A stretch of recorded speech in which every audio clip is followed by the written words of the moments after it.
दोस्तों, आज हम बात करेंगे न्यू टैरिफ्स के बारे में। Welcome back to our channel. America ने इंडियन एक्सपोर्ट्स के ऊपर 50% तक का टैरिफ लगा दिया है। ये एक बहुत बड़ा फाइनेंशियल धमाका है जो कि सिर्फ इंडियन एक्सपोर्टर्स को नहीं, आम इन्वेस्टर्स एंड कंज्यूमर्स को भी लगेगा इस धमाके का असर। और सबसे इंटरेस्टिंग बात यही है कि इंडियन का जो फाइनेंस मिनिस्टर है निर्मला सीताराम, वो भी इसका तुरंत जवाब दिया है। उसका जवाब यही है, डोंट वरी, हम आपके साथ हैं। आज के इस वीडियो में आज हम डिटेल में समझेंगे ये टैरिफ्स का असली रीजन क्या है, कौन सा इंडियन सेक्टर सबसे ज्यादा अफेक्टेड होगा, इंडिया ने एक्सपोर्टर्स को क्या क्या सपोर्ट प्रॉमिस किया है, और आप यानी कि एक आम इन्वेस्टर या फिर एक आम आदमी इससे क्या सीख सकते हो। तो इस वीडियो को एंड तक जरूर देखना, क्योंकि मैं आपको एक रियल लाइफ एग्जाम्पल भी देने वाला हूँ। पहले भी जब ट्रेड्स वॉर हुआ था तब क्या हुआ था, और इंडिया का जो फ्यूचर है वो कैसा हो सकता है। और हाँ, सब्सक्राइब करना मत भूलना। Part 1, background. इस यूएस टैरिफ्स का बैकग्राउंड क्या है? तो टैरिफ को बेसिकली आप ऐसे समझ सकते हो कि ये एक इम्पोर्ट टैक्स है। एक प्रोडक्ट इंडिया से अगर $100 में अमेरिका जाता है तो अब इम्पोर्टर को $150 देना होगा। मतलब इंडियन माल ऑटोमेटिकली महंगा हो जाएगा अमेरिका में। Why US doing this? क्योंकि जो डोमेस्टिक इंडस्ट्रीज है उसको प्रोटेक्ट करना चाह रहा है यूएस। पॉलिटिकल मोटिव, इलेक्शंस आ रहा है, बहुत पास है, और लीडर्स को दिखाना है कि वो आपकी जॉब बचा रहा है। ट्रेड डिफिसिट इशू, यूएस काफी ज्यादा इंपोर्ट करता है, एक्सपोर्ट कम करता है, बैलेंस को सुधारना उसका एम है।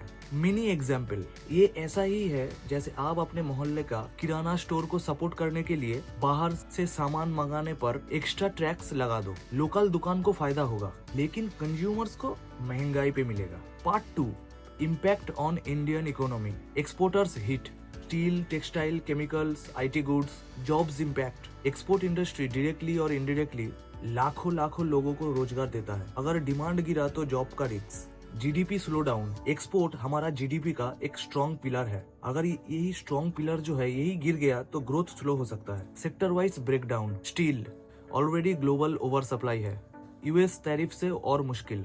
टेक्सटाइल एंड अपीयरल, इंडिया एक बड़ा एक्सपोर्टर है, अब बांग्लादेश, वियतनाम को फायदा मिल सकता है। IT hardware, computers, chips, peripherals पर भी प्रेशर पड़ सकता है। ये ऐसा है कि आपका घर का एक मेंबर मान लो बाहर काम करता है और बाहर से कम पैसा भेजता है, तो इससे क्या होगा, घर का बजट डायरेक्टली डिस्टर्ब हो जाएगा। वैसे ही एक्सपोर्ट का स्लो डाउन कंट्री का बजट को डिस्टर्ब कर सकता है। Part 3, India's response. Finance minister Nirmala Sitaram के एश्योरेंस का main points. Financial support, export subsidise, cheaper loans for exporters, tax rebates, market diversification, focus on Europe, Middle East, Asia. Example, textile partners जो पहले 60% America पे depend रहता था, अब gulf countries में entry करने की कोशिश कर रहा है। Number 3, ease of doing business, faster clearance, less paper work, easier trade finance.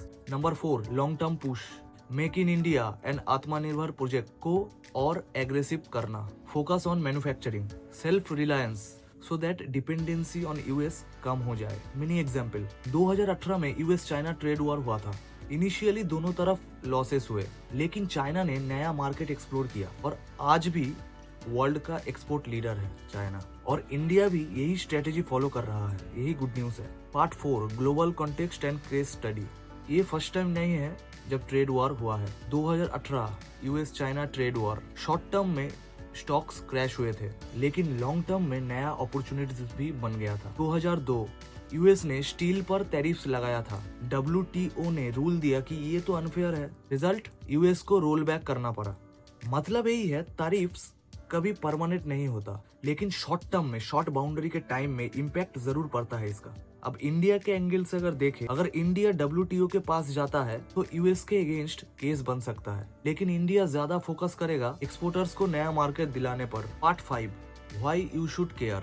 As a consumer, India में एक्सपोर्टर्स को सपोर्ट मिलेगा, लेकिन शॉर्ट टर्म में कुछ सेक्टर्स का ग्रोथ स्लो हो सकता है। As an investor perspective, export heavy companies के स्टॉक्स पहले बहुत ज्यादा गिर सकता है, लेकिन लॉन्ग टर्म में गवर्नमेंट सपोर्ट एंड डाइवर्सिफिकेशन में फायदा मिल सकता है। एज ए बिजनेस ओनर, ये एक लेसन है कि एक ही मार्केट पे डिपेंड रहना कितना रिस्की होता है। डाइवर्सिफिकेशन बहुत जरूरी होता है। दोस्तों, ये था एक detail breakdown about US tariff के बारे में और इंडिया का जवाब का।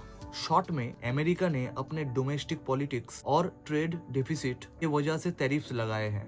इंडिया के एक्सपोर्टर्स को प्रेशर भी आएगा, लेकिन गवर्नमेंट ने उन्हें स्ट्रॉन्ग सपोर्ट दिया है इस बारे में। लॉन्ग टर्म में इंडिया अपने एक्सपोर्टर्स को डाइवर्सिफाई करके और अपना मैन्युफैक्चरिंग स्ट्रेंथन करके और स्ट्रॉन्ग बन सकता है। आपको क्या लगता है, क्या इंडिया को यूएस के अगेंस्ट WTO पे जाना चाहिए या नहीं, या अपना फोकस सिर्फ नए मार्केट पे रखना चाहिए? कमेंट्स में बताइए। अगर वीडियो पसंद आई तो लाइक कीजिए, शेयर कीजिए दोस्तों के साथ, कमेंट कुछ कीजिए, आपका ख्याल क्या है एक्सेट्रा। सब्सक्राइब कर दीजिए। मिलते हैं, तब तक के लिए गुड बाय। मिलते हैं ऐसे ही किसी धमाकेदार वीडियो के लिए।